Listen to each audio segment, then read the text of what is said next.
So I have a young man in my house who's having a birthday coming up in a couple of days.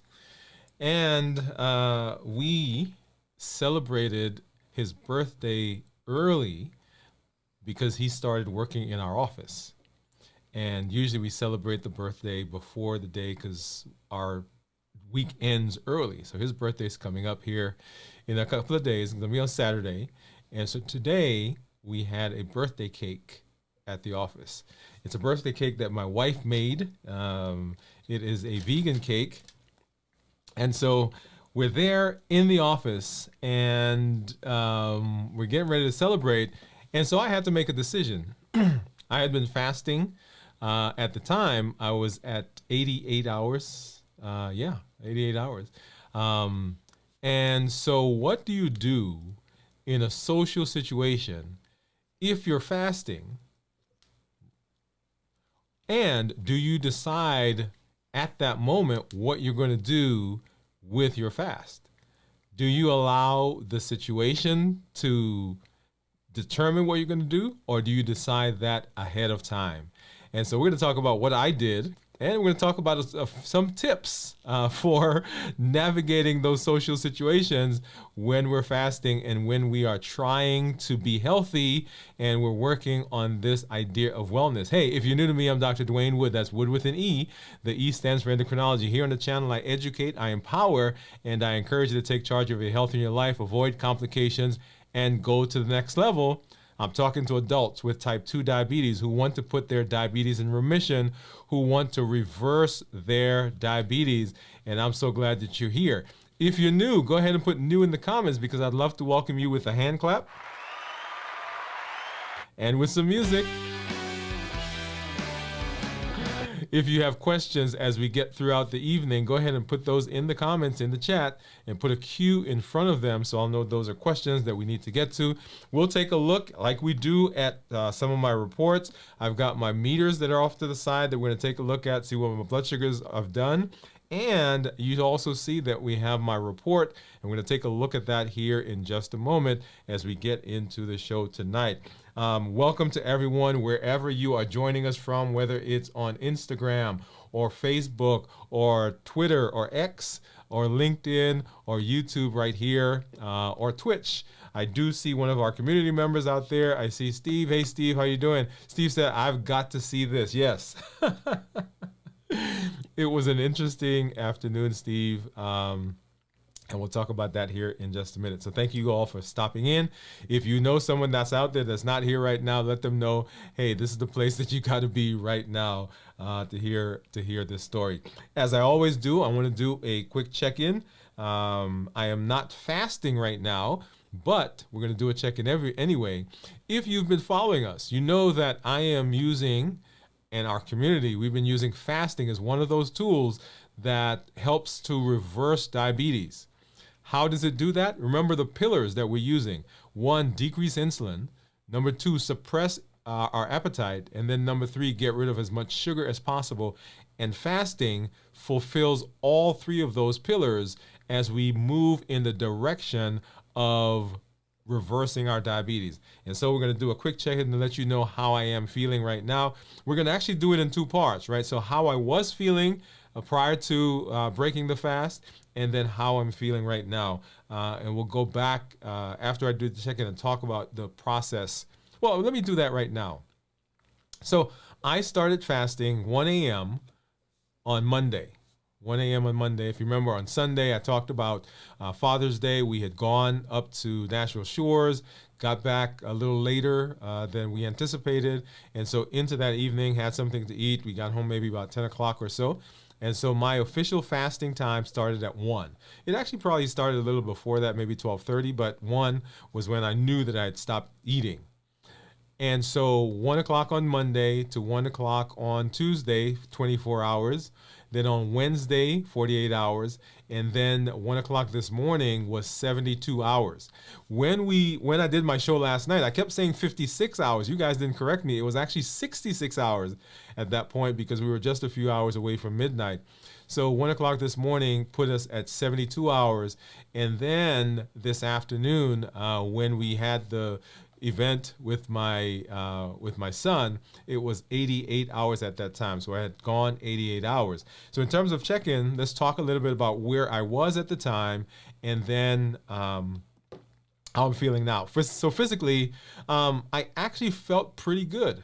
If you remember, I've been talking this entire fasting period when I did my check-in last night about the fact that I had done a good job this week of resting. And in terms of fasting, one of the most important things is making sure that you are well rested. I was not feeling lightheaded, dizzy, sweaty. I was not feeling any palpitations. I had done a good job of getting rest. I had done a great job of maintaining hydration. So with those two things, which are the two main components of preparing for the fast. I was going to say pre-fasting, but preparing for the fast, those are the main components. The third one is making sure that you're not in a stressful period of coming right out of a stressful period. And so I was not planning anything stressful at the time. I had done a good job of resting, and I had done a good job preparing for the fast of making sure that I was hydrated. So during the course of this fast, even though I was at 82 hours or 88 hours, I was not feeling any of those symptoms that we typically associate with fasting. In terms of my mentation, I was clear. I was not foggy. Once again, this goes back to those three things: making sure you're rested, making sure that you're hydrated, and then making sure that you are dealing with stress, not in a stressful situation coming out of or going into a stressful situation. Those are very key in terms of our mental clarity. And so was not feeling foggy at all. And then emotionally, was excited because, hey, my son was celebrating a birthday, and we have an anniversary coming up next week. It was getting to the end of the week, right? And we don't typically see patients on Fridays. That's kind of an administrative day for me to do things here in the social space. Or meetings. And so we don't see patients in the office. So going through the week, it's Thursday. I'm feeling actually pretty good. We're having dinner this weekend and just lots of good things going on. So because I'm feeling good physically, not having symptoms, mentally clear, emotionally feeling well. And so this has actually been a pretty good time. Since I've broken the fast, physically, nothing really has changed other than probably have a little bit more craving, so we'll talk about that here in a little bit. Mentally feeling clear, and emotionally, yeah. So I was excited to come on to let you guys know about what was going on and what had happened this afternoon. Okay, all right. So let's talk a little bit about where we are, and let's see. Steve says, my wife and I discussed you in Sam's today, and we walked by the large container of smoked almonds. Yeah, so Steve knows me, right? So you guys know that almonds, those are my things right there. So almonds and cashews. And I went to the grocery store this afternoon, Steve, on my way home, because I picked up some cheese and I picked up some peanut butter, which is the new thing, and I'll share that with you guys maybe tomorrow or another time. And I actually picked up 2 bags of cashews, put them in the cart, and I'm going through, and I picked up some cheese and walking down, and I got all the way to the cash register, and I picked them up, and I just put them back on the counter. Okay. Now, so I guess let me make a couple of points here to you, and I actually had this conversation several times today in the office. There is probably nothing that you will ever hear me say to you that you cannot eat. Let me pause there. Right? Because I see eyebrows are going up and ears are going up. So I will probably never tell a patient or a client that there's something that they cannot eat. What I say to a lot of people is you have to know yourself. Like I know myself when it comes to certain foods. And so it's not that people have restricted me or I'm in a box, but I personally choose not to have those things around frequently. I choose not to bring them to the house because I know how I respond to them. Remember the HEAT model? We eat because of habits, emotions, access, and taste. And so my 3 are emotions, access, and taste. So if it's in the house, even though I've made a decision, if it's in the house, if I suddenly have some emotional issue that's going on, if it weren't there, I wouldn't eat it. But because it's there, those emotions kind of push through that decision. That's number one. Number two, so I also eat because of access. If I'm sitting here, I'm up late, I'm trying to keep myself awake, I'm going to go and grab something. And then I eat because of taste, because there are things that remind me, that calm me, that put me in a particular situation in terms of how I feel. Once again, the emotions. And so I choose not to bring those things here. So as you're thinking through the process of how you manage your food, often you may think that it is a restrictive process, but you've really got to know yourself. That's that whole emotional intelligence that we talked about earlier in the year.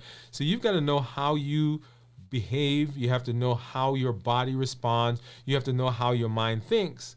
And so if you know that there are certain things that give you trouble, hey, don't have them around. And so that was a decision that I made. But Steve, yes, I walk by Sam's all the time, and I try not to go down that aisle. Okay? All right. So let's back up, and let's talk about this thing that happened today. I shouldn't say this thing that happened today. So my son has a birthday, and it's about a week before my anniversary. Okay, so his birthday is coming up here this weekend on Saturday, and our anniversary is coming up next week on Friday. And so we usually pair our time away together. So we do something for him at the beginning of the week, and then my wife and I do something for us at the end of the week. And this week I'm excited, or this month I was excited, this year I was excited, because several things were happening. So we are celebrating 32 years of marriage, right, next week. But my son is also celebrating a 15th birthday. And if you guys remember 15, I mean, that's a huge deal, okay, because that's just a couple of more years, a few more years, and he's getting ready to get out the house. So 15 is a big deal. And so there are all kinds of things that are going on. Add to that he started working in the office today. He's been helping me in the social space, and I don't know if you guys know that, but he has been integrally involved in helping me with the channel and the social media, and anyway, all those types of things. But this last week, the last couple of weeks, he started working in the office. So one of our team members has been training him. And if you've been coming to the office, one of our patients, you have seen him there doing vitals and so forth. And so whenever we have someone in the office that has a birthday, we typically celebrate their birthday, which we did today for him because we're off tomorrow. And so his birthday on Saturday. So we usually do it a few days before. And so as I went into the time to have the birthday, to have the cake and all the things we were doing, I had to make a decision about what I was going to do. Now, I'll tell you, I did not make the decision at that moment. I made the decision way before that. And we'll talk a little bit about that in a minute. And so when we went, and let's see, where is that? I'm going to pull that up here really quickly.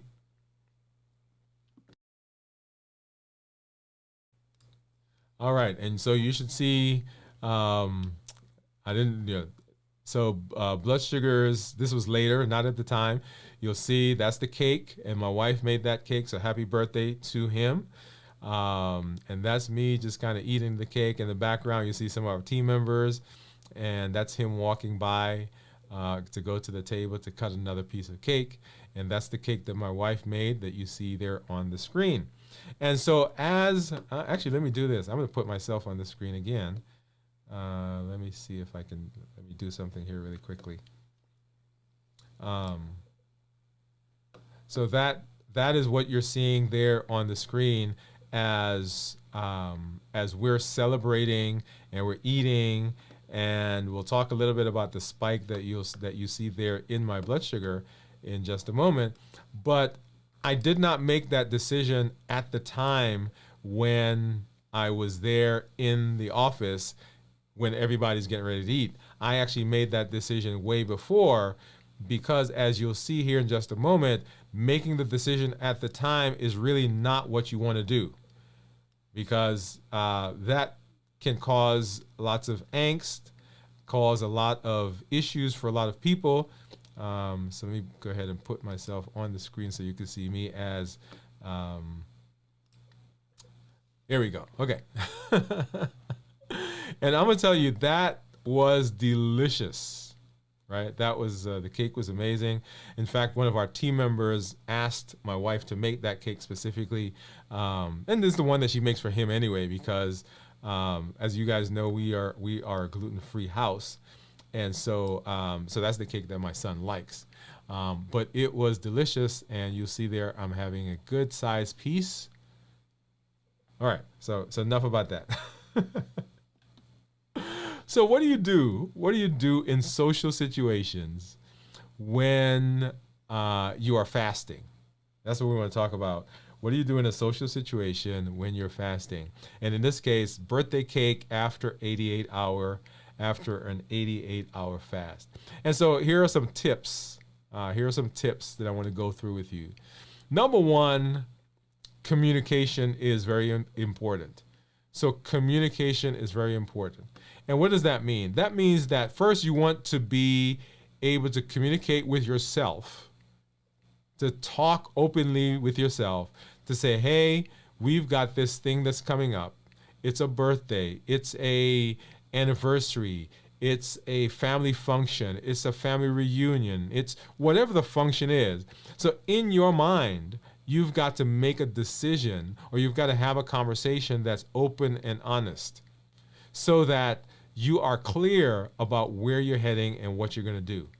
Because if you allow it to happen to chance, that, okay, I'll go and I'll just see what happens, you're probably going to make the decision either to not eat something at the plate, probably not eat, you're going to continue to fast, and you're going to feel guilty, you're going to feel odd, you're going to feel out of place, right? Because you've not solidified that decision in your mind. Or you're going to break the fast at the moment and feel guilty that you broke the fast and say you failed. So first of all, communicate openly with yourself. Be aware of what's going on. Be aware of how you're feeling. And then be upfront with friends. So we had a team member last week, was it last week? Yeah, who had a birthday. And we had a birthday cake. And at the time I was fasting, and I made a decision that I was not going to fast. But I talked to the person openly and said, hey, listen, I am fasting right now and I'm not going to have birthday cake. I actually took the birthday cake. It's still in the refrigerator because it was an ice cream cake. And so I talked with her to let her know, okay, this is what is going to happen. Because, sometimes people will see this as, they can get offended, and in our office, we're a pretty small group, so people tend to get offended for those types of things. But I said to her, hey, listen, this is what's going to happen. I'm not going to have cake today. I'm going to have it later. Now, it turns out I didn't eat it later. It's in the refrigerator, so I'm saving it for another day. But today was a big deal for my son. And so I made the decision that, hey, this is what I was going to do, right? So open communication. Number 2, plan ahead. And this goes along with what we're talking about. So if you have the option, if you are the one that's putting this thing together, right? And if you're in a social situation and during your fasting period, plan activities that revolve around, that don't necessarily revolve around food. Now, we tend to do a lot of things that revolve around food, right? But suggest that you do something else. Suggest that you meet somewhere else. Suggest that you go somewhere else. Suggest that you have another type of function. If you are in charge, if you have any say in the activities, plan ahead. And even if there is food around, you can have other activities that are there that you then become a part of. Now, I'll tell you, going back to this idea from last week when this team member had a birthday, we were there, and we usually try to surprise people, but everybody knows we're going to have a cake and we're going to have a card and we're going to sing happy birthday and so forth. So everybody's kind of anticipating it anyway, right? So we get into the break room, we pull the cake out, we sing happy birthday, she cuts the cake, I'm doing the videoing, and we have a tradition where you have to take a bite of your cake on video and for a picture. And so we did that. And then now it's everybody else's turn to get cake. And I actually stepped out of the break room for a moment. Why? Because I had decided I wasn't going to eat. And I knew at that moment, if I stayed there, I was going to I may have tried to eat something or maybe wanted to eat something. So I stepped away as everybody cut their cakes and they got it and they started eating. And after about 5 or so minutes, went away and did something else. And I came back to the break room and just hung out with everybody as they were eating and laughing and carrying on. Yeah. So I didn't want to, or you don't want to be that odd person. Sometimes we feel that way. And so you've got to make decisions about how you behave in those situations. So plan ahead. Number 3, bring your own beverages. Bring your own beverages. Most of us can make a decision not to eat something, but when it comes to drinking, that's sometimes where we fall down, because often there's not anything at a situation like that is sugar-free, that is diet, right? That doesn't have any carbs or doesn't have any calories. Yeah, because usually people don't think along those lines. So along with planning ahead, right, part of that is, hey, bring your own stuff. And we've talked about water, herbal tea, black coffee. Right? So this can help you as you're going through the process, because we like to have something in our hand when we're in a social situation. So bring your own beverage. The next one is to shift your focus, right? So often when we're together, we talk about food. Like today, guess what we talked about? We talked about how good the cake was. Last week, when she had her birthday, we talked about this ice cream cake that was there. Often during that process, we're talking about food. So steer the conversation away from food. Talk about something else. Engage in other topics as people are talking. Okay. Now, don't be a stickler in the mud and say, okay, we can't talk about that because, right, that's not what we're talking about. You've got to be comfortable in your fasting space. Right? This is not and perhaps this is a good place to make a point that sometimes we fail in our fasting because we make it a huge production, right? We make it this big thing that, oh, I'm fasting and I can't do that. Nobody has to really know, other than the people, right, that are important, that says, hey, I'm not fasting. But if there are 100 people there, 100 people don't have to know you're fasting. Just the person who may expect you to eat. Say to them, hey, I'm not going to eat tonight because I'm fasting. But everybody else doesn't have to know. And so in a conversation, they'll say, hey guys, listen, we can't talk about that because I'm fasting. That's not how this works. Right? But try as much as you can to shift the conversation away from food. Choose fasting-friendly venues. That's one of the, along with the planning ahead and choosing places that don't revolve around food. Choose fasting-friendly venues. If the event is at a restaurant or similar venue, suggest other places and feel where you won't feel the pressure to eat and where you can easily fast or drink something that's appropriate. Okay, I can't tell you. So sometimes I'll go somewhere and people are eating and drinking, and I'll get a Diet Coke. Like my wife had an event back, I don't know, a couple of months ago. So I went there and I got a Diet Coke. Everybody else was drinking regular drinks and Cokes and so forth, and I'm drinking Diet Coke. Nobody knows. Right? So choose those fasting-friendly venues. Next, practice assertiveness. Practice assertiveness. Now, this is not obnoxious assertiveness, but this is just politely being able to say, thank you very much. I'm not going to have that right now. Or no, thank you. In fact, somebody comes around. If you've been in one of those places where they're walking around with the trays and they come up to you, all you have to say is no, thank you. Nothing else, nothing about fasting, nothing about you're not eating, but no thank you. That's it. Right?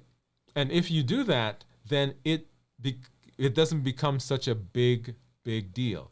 But you have to be comfortable in your space. Often we are not comfortable with our fasting or our decision to fast. And so that sets us up for problems. Okay? And people generally respect your space. Like, hey, would you like something to drink? No, thank you. Boom, done. Hey, would you like something to eat? No, thank you. I'm fine. That's it. Right? There doesn't have to be any more explanation. It doesn't have to be any more in-depth conversation about why. But sometimes because we feel self-conscious, we go overboard in trying to either not make that person feel uncomfortable or to justify in our minds the decision that we've made. If you decided that you're going to continue fasting, then that's fine. Okay. Next, attend less frequently.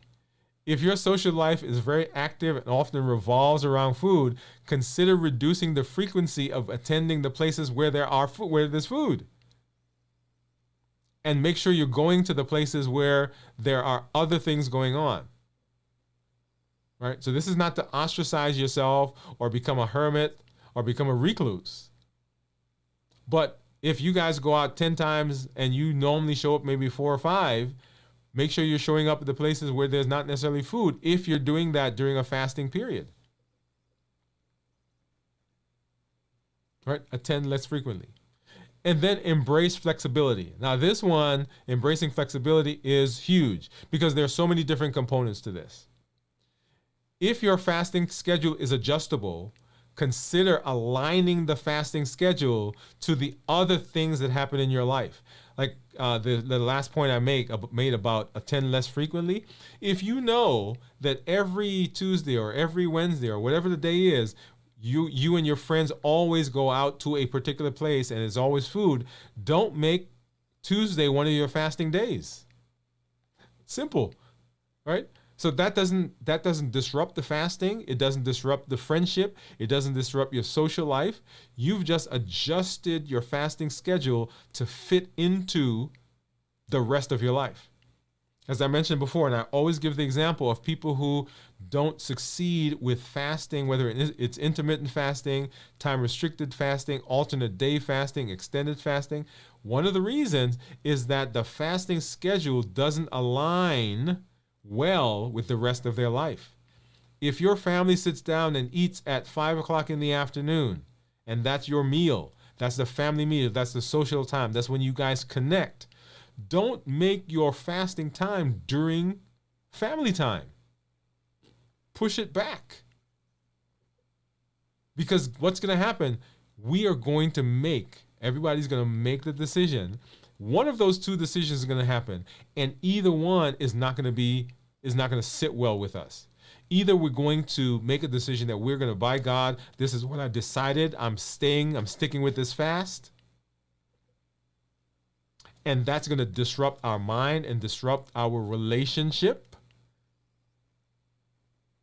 Or we're going to make a decision to break the fast, and during that period, we're going to begin blaming the people that we think forced us, our wives, our husbands, our children, our mother, father, whoever it is.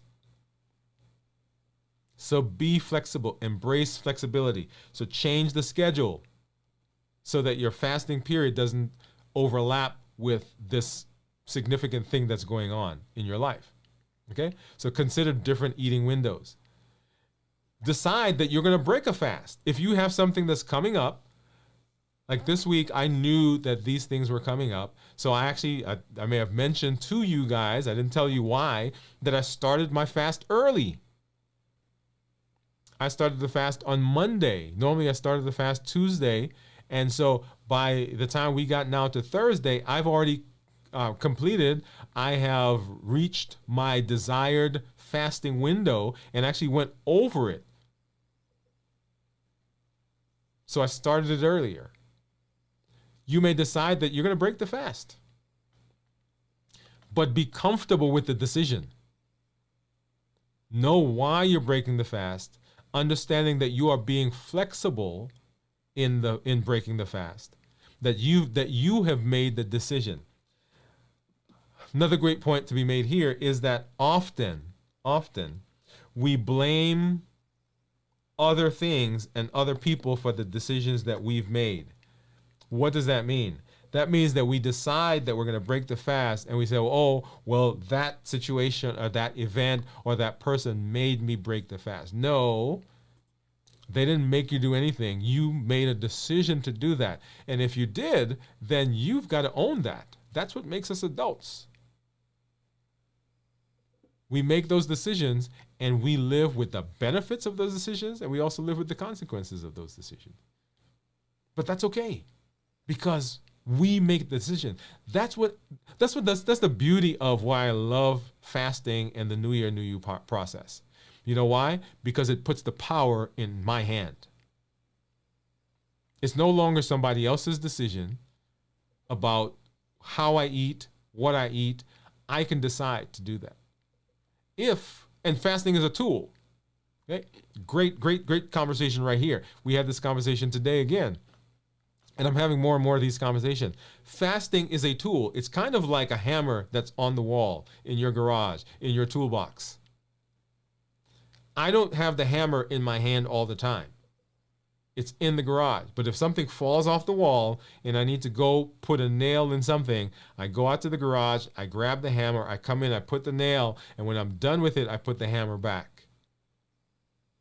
And so for a lot of us, fasting is going to become that tool. So you may decide, okay, I've done the extended fasts. I've done the 72 hours, the 48 hours, the 96 hours, whatever the number is. And so now I'm going to use intermittent fasting. Remember we talked about what do you do on non-extended fasting days? What do you eat? Well, that's a great place to incorporate the process of intermittent fasting. So you use it as you need to. You may decide, okay, we're going on vacation this week. We're going on a cruise. We're going wherever you're going to go. And during this week, I'm going to eat a little differently than I normally eat. So you go there, you eat your stuff, you come back. I had somebody recently say, hey, I went away, I came back, I had put on 5 pounds. So this week, this next 2 or 3 days, I'm going to fast. That's a tool. That's okay. You can make that decision. And just like that, in this situation where you're trying to navigate social situations, you can make a decision to put that tool down and then pick it back up again. Now, notice what I said. Put it down and pick it back up. Right? So don't put it down and let it stay. Because it is a tool that gives great benefits. Okay? All right. So let's go ahead and let's take a look.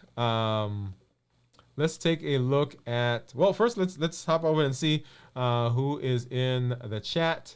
So Teresa, hey Teresa says, hey Dr. Woode and everyone. Teresa says, Steve, that's funny. Yeah. So actually, here's the thing, right? So I'm glad Steve said that, because when I'm at the grocery store, I think about you guys. Right? I think, okay, I'm gonna get this bag of nuts or this can of nuts. I say, well, okay, what am I gonna tell Steve, Teresa, or Jennifer about what I did tonight? Okay, so I'm glad that we're on each other's minds. Jennifer says, hey Doc, Steve, and Teresa, hey, glad that you guys are here. Jennifer says, LOL, Steve. And so Jennifer, now this one didn't come over. I think it's an emoji. It says what? Hand, pink wave. Okay, so waving. Okay, and then on our Instagram, I do see some folks over here. Thank you for hanging out. Thank you for coming through. Thank you for being there with us. All right, so let's take a look, and we'll come back and talk a little bit more about that, but let's take a look at blood sugars and where we are. And so on the screen, you'll see that is what my Libre is saying right now. And you'll see right now I'm 97. So I broke the fast at right about 5 o'clock. And you see in the graph down below, you'll see that spike up in the blood sugar, and then you see it started coming down over the next couple of hours. So it's 5 o'clock, and then now it's 9:30, and you see that blood sugar here. We'll take a look at the report so you can see exactly what happened to the actual blood sugar and see how it went up, what it went to, and then we'll watch it as it comes back down. I do want to go ahead also and hop over and take a look to see what my meters are showing. Let me go ahead and open this up really quickly. And so, I have my Keto Mojo, which gives me both blood sugar and ketones, and then my contour, my strips for both of those. And let's go ahead and grab a Lancet from out of my Lancet container.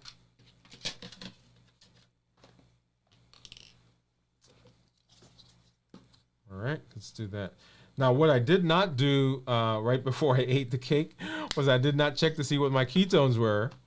And I should have done that so that we could see what that was. But, hey, we're going to see what it is now.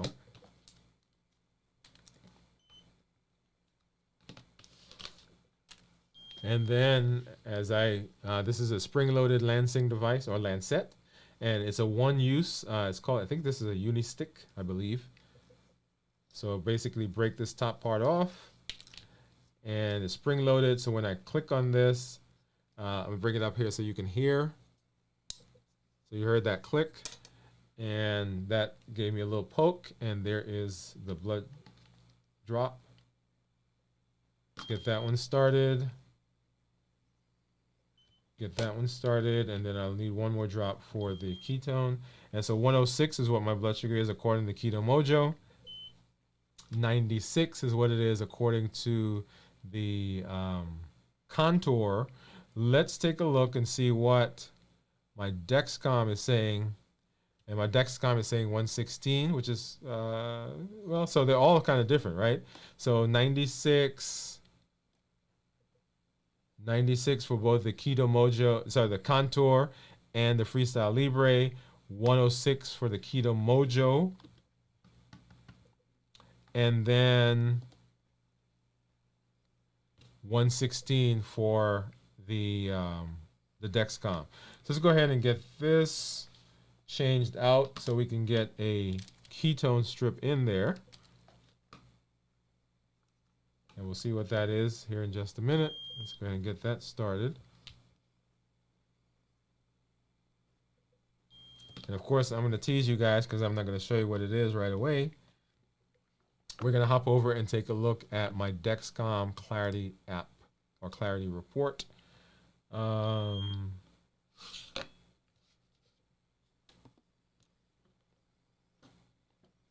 go ahead and pull that up here.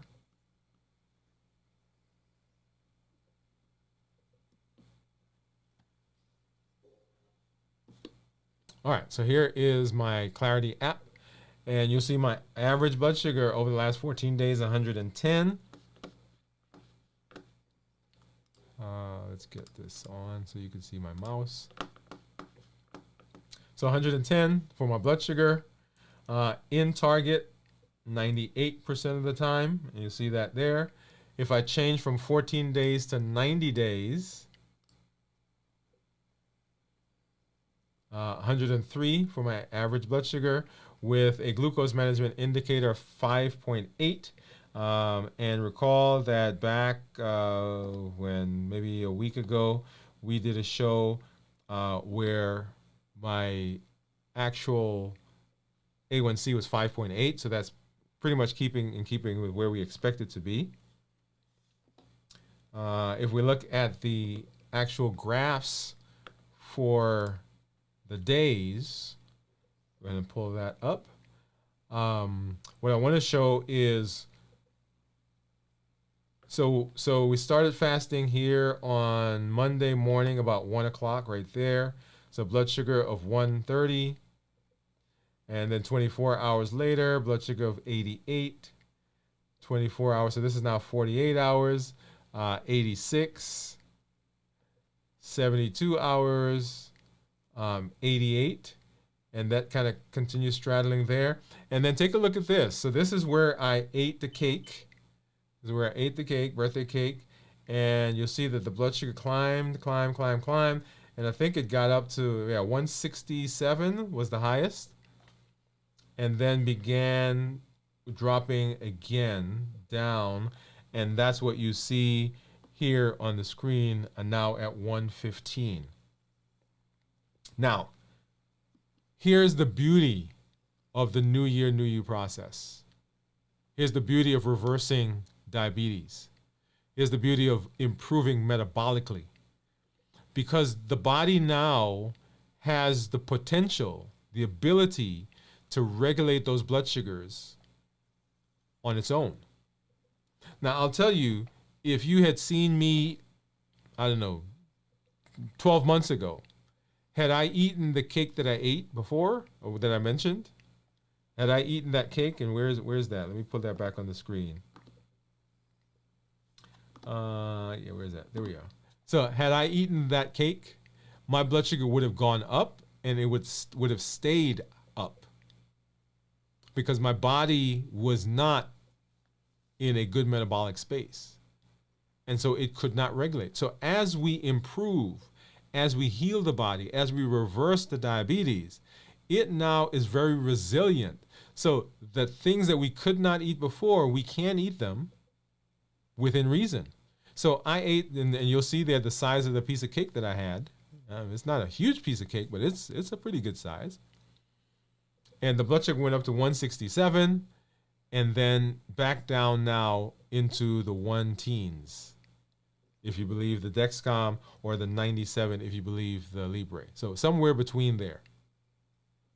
And that is the beauty of having this process that we're walking through, where we are healing the body, setting ourselves up for better metabolic health.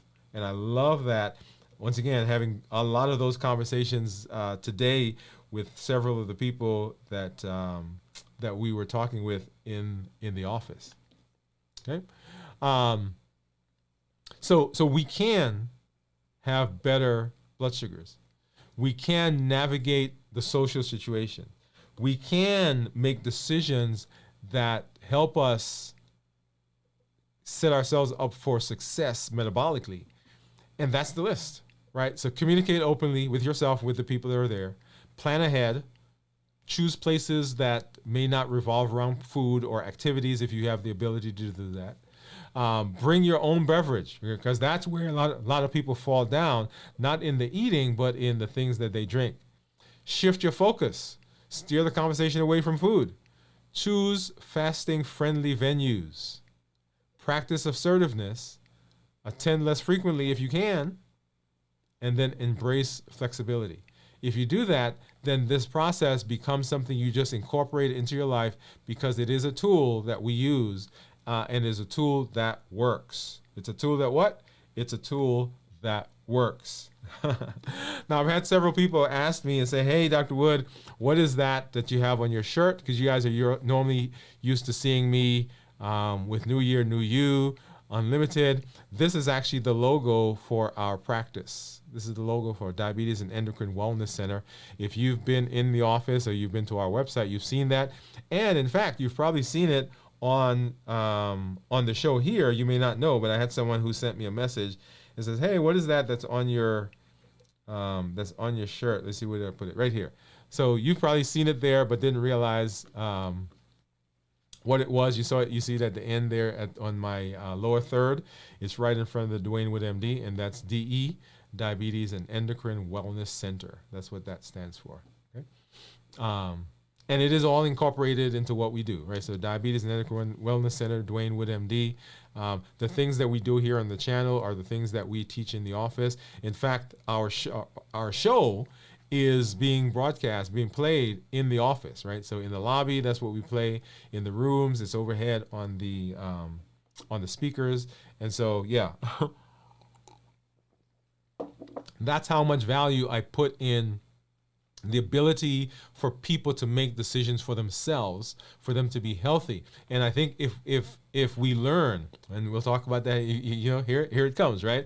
If we educate ourselves, there's no reason why we can't make good choices or good decisions to put ourselves in a good space in terms of our health. Okay, so that you hear that all the time. All right, so Great place. Yeah. So what do you think my ketones are? So let's go ahead and hop back over there. So in order to do that, I've got to, let me show you this one. So we're going to get this started. And I've got to pull up my Keto Mojo app.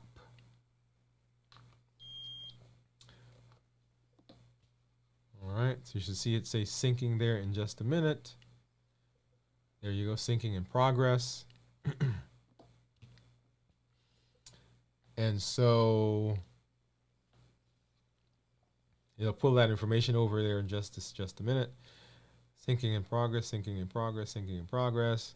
So if you think you know what it's going to be, go ahead and drop that in the chat.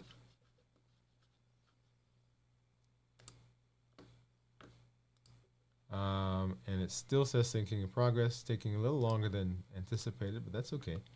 It'll come up in just a minute. I may have to close out the app and come back in. So hold on a second. Let me do that really quickly.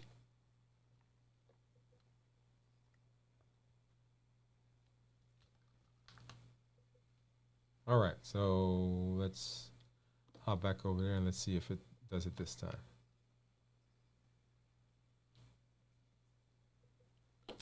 All right. Still taking a minute, but we'll kind of wait for that. Yeah, once again, if you think you know what it's going to be, go ahead and drop that in the chat. When we checked in last night, well, my ketones were 102 with a blood sugar of 73. Let me go ahead and see if I can get that to scan manually. So Teresa says 0.7.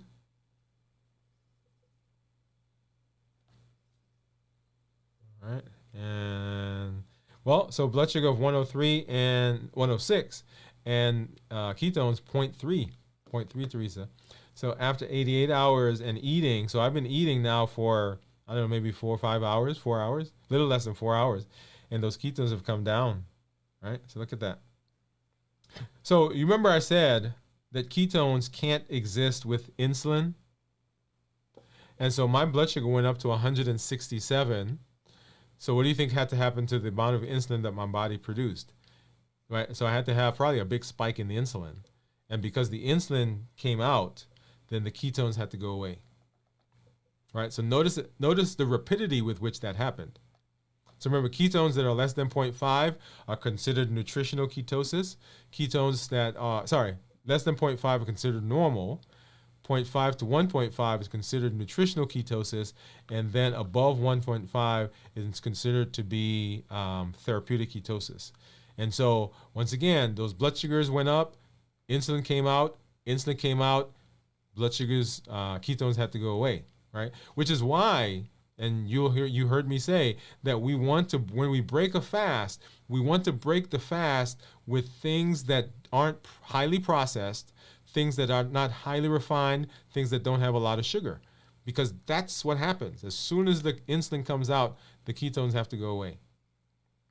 And particularly if you're trying to maintain some ketosis, sometimes we try to extend that process, then having things that aren't high carbs will be the way to go, because if we do high carbs, and the other thing that will come up, and I mentioned it earlier, not only does the insulin come out, and so now ketones have to go away, so we're out of ketosis, then our weight will go up because insulin is a storage factor.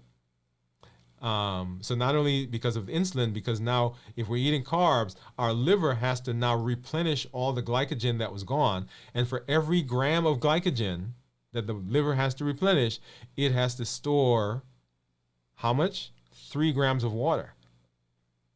For every gram, it has to store 3 grams of water. So you put on 1 pound in terms of carbs, and that actually turns into 4 pounds. So that's it. So ketones go away. We're out of ketosis. Weight goes up. Appetite gets stimulated, right? So over the next little while, I'm going to be cautious because, as I mentioned before, I felt a little bit hungry. I felt like I needed to eat more. Now, I've eaten a lot of cheese, right? So on the way home, I stopped at the grocery store. I picked up some cheese, and I've been putting the cheese away. But now, so I've got to be careful over the next little while, because if I'm not careful, then the appetite gets stimulated. And remember the pillars: suppress insulin, suppress appetite, and get rid of as much sugar as possible, right? So that's how we put our diabetes in remission. The other point to be made here is that even though you can eat things now that you could not eat before because your body is more resilient, your body is healthier, your body is in a better metabolic space, you want to make sure that you're not overtaxing. What does that mean? That means, so I ate some cake earlier today. If I eat another piece of cake and then another piece of cake and then some more ice cream and then some juice, right? And if I compound that, the blood sugar will rise, it'll come down. The blood sugar will rise, it'll come down. But every time that happens, if I'm not careful, I begin walking my body back into a difficult space metabolically. Remember, the body is this amazing, resilient organism, this tool, this machine that we have. And so if we take care of it, it will take care of us. It will allow us to enjoy those things that we want to enjoy. But if we overtax it, then we're putting it back into that difficult metabolic space. Okay? So let me tell you, my anniversary is coming up next week. Yep. So my son's birthday was this week. This week. My anniversary is coming up next week. So I'm going to have some stuff for my anniversary. I'm telling you right now. Okay. But from now and then, I'm going to make sure that I am not overtaxing my body because I'm preparing for what I'm going to eat back then. Right. Okay. So Jennifer asked a very good question. She said, Doc, are you still on Mounjaro? If not, is there a reason? What are your feelings on GLP-1s? So great question, Jennifer. And I just got a message from the pharmacy that Mounjaro is ready for me to pick up. And they have been out for a long time. I have some in the refrigerator that I have not used, and I have not had Mounjaro now for several months. Yeah. So that's been a big thing for me, right? So I love GLPs. I love GLP-1s. In fact, like I said, I have some in the refrigerator. I am going to go pick up the one that they have at the pharmacy and put it in the refrigerator. Why? Because it is another tool. It's another tool. And so as my body is healing, the process, the New Year, New You process says that while I'm on a GLP-1, while I'm on those medications, remember we did the show on medications you should probably talk to your doctor about getting on, and medications you should talk about getting off. While we're on the GLP-1, the thing that we are learning is why, that's the heat model, why is it that we were being pushed to eat in the first place? And so the goal is to begin working on that process. Now, for a lot of us, and I'm putting myself in that category as well, the GLP-1s are an amazing tool. That's why I have it. So if I need it, guess what? I'm going to use it. And I don't apologize for that because I love them. I think they work. But I'm also trying to work on the heat model. So what are those things? Becoming aware of what it is. Because that also is a tool, right? So we use all the tools we can. But to answer your question, Jennifer, I love the GLP-1s. I think they work. We've had so much success personally and so much success with people in our office. Clients that we have who are on it. Just today I had, actually this week I've seen so many people, I keep saying today because they're running together, talking to people who are off of insulin, people who have gone down in their weight significantly. I had a lady today who is below 300 for the first time in years. People who are now in the 100s for the first time in years. People who said to me, I am not hungry all the time anymore. So I think they're a great tool. But in the process, I have this conversation with everybody I put on the GLP. What do you think the GLP is going to do for you? And when they're on it, what is it doing for you? And what are we learning in the process? That's why the New Year, New You process or plan is here, right? Because it is a way to reverse diabetes. In the New Year, New You plan, there is the tool of a GLP. But if you're not on the GLP, the New Year, New You still works. And Jennifer, that's why I'm not so I'm not taking it right now, because I have the plan in place, and right now the plan is working. I don't need that part of the tool. But if I need it, it's right there. All right. Okay. Great question. I love that question. You guys are very good. All right. So unlimited, y'all. You have at your fingertips unlimited ability to correct your metabolic disease, to reverse your diabetes. Don't let the past hinder you. You can do it. You have the potential. And we do that with our pillars, our platform. We educate, we empower, and we encourage. We educate with shows and the blogs and the podcast. We empower with the tools that we learn, and we encourage with the community that you are a part of. Be careful of the things in the HEAT model that will push us to eat. Habits, emotions, access, and taste. If you've not watched our show where we went through all those, we did an overview show, and then we did one show on each of those. Go back and watch those. And then our call to action is to join the challenges. Let this be places where you put this stuff into practice. Don't let these just be shows that are on the shelf. When you come on, share your information, share your story. When we see you, we know that we can do it. When we see where you're struggling, we can support you, and we know that we're not alone. And then invite somebody to come along with the New Year, New You process. There are over 1 billion people on the planet right now who are diabetic or pre-diabetic. You can be the voice for change, the voice to help them in this process. I'm always excited when I get the chance to come and hang out with you and spend time with you. As I always say, this is Dr. Dwain Woode. That's Wood with an E. The E stands for endocrinology. Here on the channel, I educate, I empower, and I encourage you to take charge of your health and your life, avoid complications, and go to the next level. And in this year, New You. Good night. We'll see you at a check-in tomorrow, and then on Monday at our regular time, 7 p.m. Central, right here on Dwain Woode MD. Good night.